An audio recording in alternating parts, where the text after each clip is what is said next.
Hello mummy and daddy, नमस्ते। Natures gift YouTube channel में आप सभी का स्वागत है। मेरा नाम है इंदु। नवजात शिशु दूध की उल्टी कर देता है, ये कॉमन प्रॉब्लम है। सभी बच्चे ऐसा करते ही हैं, लेकिन जो न्यू पेरेंट्स होते हैं वो घबरा जाते हैं कि आखिर बच्चे को ये समस्या क्यों हो रही है। आज के इस वीडियो में मैं आपको कुछ ऐसे टिप्स बताने जा रही हूँ जिसे अपनाकर आप बच्चे की इस समस्या से छुटकारा पा सकती हैं। वीडियो अगर पसंद आएगी तो लाइक करिएगा। अगर आप मेरे चैनल पर न्यू हैं तो चैनल को सब्सक्राइब कर लीजिएगा और वीडियो को शेयर भी कर दीजिएगा ताकि जो न्यू पेरेंट्स होते हैं उन्हें भी इनकी जानकारी हो जाए।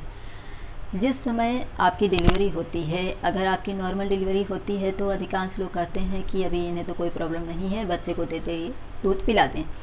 लेकिन जो नॉर्मल डिलीवरी की महिलाएं होती हैं या सिजेरियन डिलीवरी की महिलाएं होती हैं, डिलीवरी का वो प्रोसेस जो होता है वो बहुत पेनफुल होता है और हर किसी को दर्द होता ही रहता है, पूरे शरीर में तकलीफ़ होती रहती है। तो ऐसी परिस्थिति में बहुत सी महिलाएं लेट करके दूध पिलाती हैं। और अगर आप स्वयं लेटी हुई हैं तो जाहिर सी बात है आप अपने बच्चे को भी लेटा करके ही रखें दूध पिलाने के लिए। जब आप बच्चे को इस तरह से लेटा करके रखेंगी तो उसके गले में पूरी तरह से आपका दूध जो है वो जा करके सीधा उसके पेट में नहीं जाता है, यहाँ फंस जाता है।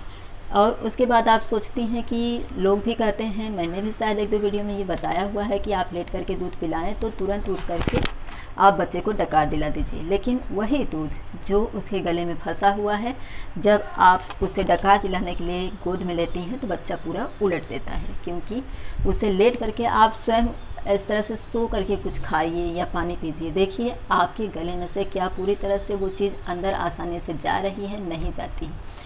बड़े लोग भी उसे नहीं डाइजेस्ट कर पाते हैं। तो ये एक सावधानी आपको रखनी है कि आपको लेट करके दूध नहीं पिलाना है, बच्चे को भी लेटा करके दूध नहीं पिलाना है।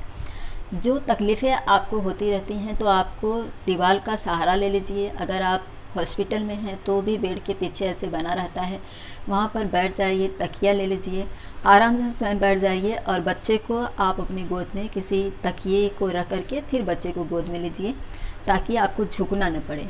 क्योंकि ये दूसरी सावधानी है, जब आप झुक कर के दूध पिलाती हैं या ज़रा सा भी बच्चे के मतलब आपने गोद में लिया है, आप सक्षम हैं कि आप अपने हाथ पर बच्चे को ले ली हैं और आप दूध पिला रहे हैं, लेकिन पूरी तरह से आप अपने ब्रेस्ट का जो भार है वो पीछे नहीं ले पाती हैं। थोड़ा बहुत बच्चे के चेहरे के ऊपर उसका भार जाता है और इससे बच्चे का दम भी घुटता है और उसकी वजह से, दम घुटने की वजह से बच्चा पूरी तरह से दूध अंदर नहीं ले पाता है, सीधा उसके पेट में दूध नहीं जाता है। और वही दूध जब आप डकार दिलाने के लिए बच्चे को इस तरह से उठाती हैं तो बच्चा पूरा उलट देता है।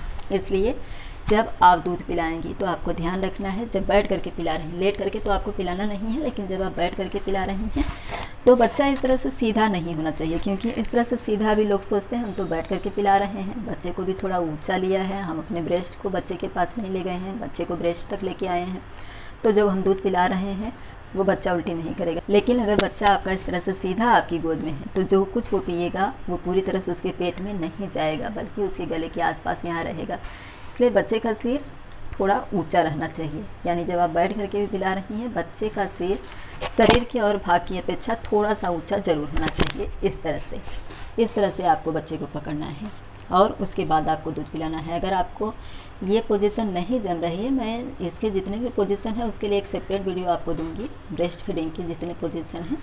लेकिन आज मैं इतना ही आपको बता दे रही हूँ कि अगर आपको इस तरह से नहीं जमता, पूरा भार आप अपने बच्चे का संभालने के लिए सक्षम नहीं है, क्योंकि आपको दर्द हो रहा है, आपका सिजेरियन डिलीवरी है या फिर आपको कोई और भी प्रॉब्लम है, जो नॉर्मल डिलीवरी वाली महिलाएँ होती हैं उन्हें भी टाँके वगैरह लगे रहते हैं तो उन्हें भी समस्या हो सकती है और आपको नहीं जम रहा है, तो बच्चे का जो पूरा शरीर है वो नीचे की तरफ रखिए। सिर्फ बच्चे का जो सिर है यानी उसका जो चेहरा है पूरा, वो आप अपनी गोद में रखिए। बच्चे का पूरा शरीर जब नीचे रहेगा तो भी बच्चा जो दूध पिएगा वो पूरी तरह से नीचे चला जाएगा, यानी सीधा उसके पेट में जाएगा।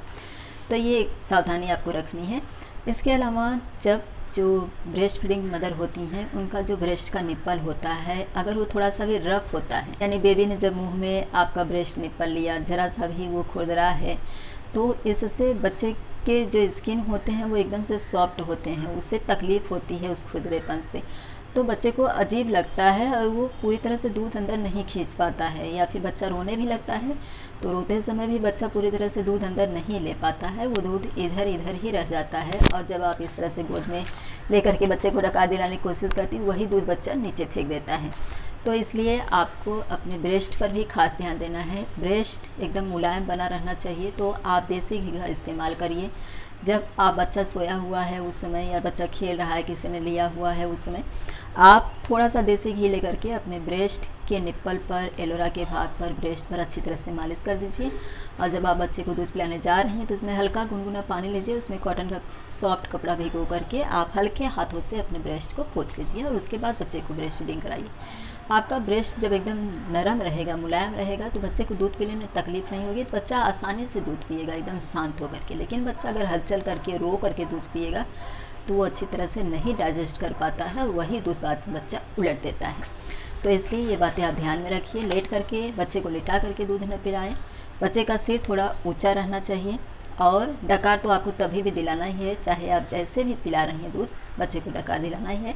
लेकिन ये कॉमन बात होती है, बच्चे को जब थोड़ा बहुत दूध उल्टी कर देता है तो लोग इतना ध्यान नहीं देते हैं कि चलो हमें तकलीफ़ थी, बच्चा दूध तो पिया ही है, थोड़ा बहुत उसने उल्टी कर दिया, इसमें कोई समस्या तो है नहीं, कोई बीमारी है नहीं है, तो लोग उतना नहीं ध्यान देते हैं और लेट करके दूध पिला लेते हैं। तो मैं आपको सिर्फ इतना कहना चाहती हूँ, अगर आपको ये तकलीफ़ महसूस हो रही है तो आप ये सावधानी रखिए, ये टिप्स अपना करके आप अपने बच्चे को जो दूध की उल्टी होने की समस्या है इससे छुटकारा दिला सकती हैं। लेकिन इससे कोई समस्या नहीं होती है, कोई परेशानी, कोई बीमारी नहीं है। ये आपको बहुत ज़्यादा तकलीफ़ है, आप बैठने में बिल्कुल भी सक्षम नहीं है, तो आप उस तरह से दूध पिला सकती हैं। इसके अलावा बच्चे के दूध की उल्टी कर देने की एक वजह ये भी होती है कि आपका जो भोजन है, आप जो कुछ भी खाती हैं वही दूध के रूप में बच्चे के पेट में जाता है। अगर आप चटपटा मसालेदार भोजन करेंगी तो वो आपको भी अच्छी तरह से डाइजेस्ट नहीं होगा, तो बच्चे को भी वो दूध आपका जो है वो डाइजेस्ट नहीं होगा और बच्चा वो खट्टापन महसूस करेगा और उल्टी कर देगा। तो इसीलिए कहा जाता है कि जिस समय आपकी डिलीवरी होती है कम से कम 4-5 महीने तक आपको एकदम हेल्दी और एकदम हल्का भोजन लेना है, ताकि आप अच्छी तरह से डाइजेस्ट कर सकें और बच्चे को भी आपका दूध अच्छी तरह से डाइजेस्ट हो सके। चटपटा मसालेदार तीखा जो भोजन होता है तो आपका दूध भी तीखा ही रहता है और तीखा बच्चे को बिल्कुल पसंद नहीं आता है, तो वो दूध अच्छी तरह से पीता भी नहीं है, रोता है और उससे वो दूध डाइजेस्ट भी नहीं होता। इसलिए चटपटा और मसालेदार भोजन मत कीजिए। और जो चाय कॉफ़ी होती है इसमें कैफीन होता है, तो इससे बच्चे को नींद आती है। अगर बच्चा भूखा है या बच्चा खेलना चाहता है और बच्चे को नींद आ रही है क्योंकि आप चाय कॉफ़ी का सेवन कर रही हैं, तो वो चीज़ बच्चे में भी जाएगी दूध के ज़रिए। तो बच्चे को नींद जैसी आएगी तो बच्चा रोएगा, इससे बच्चा चिड़चिड़ा हो जाएगा क्योंकि उसे सोना नहीं है, उसे खेलना है। अभी अभी वो इस वर्ल्ड में आया हुआ है तो उसे सब कुछ एंजॉय करना है और उसे नींद सी आ रही है, तो इससे बच्चा चिड़चिड़ हो जाएगा और रोएगा और ठीक से आपका दूध भी नहीं पिएगा। इसलिए चाय कॉफ़ी का सेवन मत कीजिए। उसकी जगह पर आप दूध बादाम ले लीजिए। अगर सारे ड्राई फ्रूट आप ले सकती हैं तो उसे दूध में मिक्स करके पका करके अच्छी तरह से आप पी सकती हैं। नहीं तो 4 बादाम आप रात को भिगो दीजिए, सुबह उसे पीस करके आप चाय कॉफ़ी की जगह पर दूध लीजिए। तो इन बातों का ध्यान रख करके आप अपने बच्चे को जो उल्टी होने की समस्या है उससे बचा सकती हैं। आई होप कि मैंने जो जानकारी आपको इस वीडियो में दी है इससे आप अपने बच्चे की उल्टी होने की जो समस्या है उससे छुटकारा दिला सकती हैं। वीडियो अगर पसंद आई होगी तो लाइक करिएगा, चैनल को सब्सक्राइब और वीडियो को शेयर भी कर दीजिएगा ताकि जो न्यू पेरेंट्स होते हैं उन्हें भी इनकी जानकारी हो जाए। इसी तरह के एक नए टॉपिक के साथ अगले वीडियो में फिर से मिलेंगे। वीडियो देखने के लिए आप सभी का धन्यवाद।